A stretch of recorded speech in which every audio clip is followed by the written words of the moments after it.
هیچ سمی 100% آفات رو کنترل نمیکنه.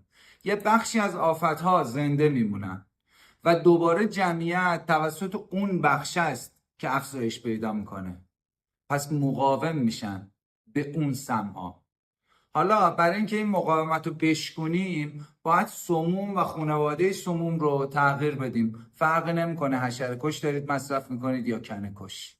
هیروشیما و ناکازاکی هم که بمب اتم خوردن یه بخشی از آدماش زنده موندن. دیگه سم میخواد از سینجنتا باشه، بایر باشه، داو باشه، دوپون باشه، هر جا میخواد باشه. در بهترین حالت هم نمیتونه 100% آفت کنترل کنه. و ما اصلا هدفمون از سمپاشی کنترل 100% آفات نیست. ما هدفمون اینه که میزان آفات رو بیاریم زیر آستانه خسارت. و اصلا اگر آفت زیر آستانه خسارته لزومی نداره ما سمپاشی کنیم.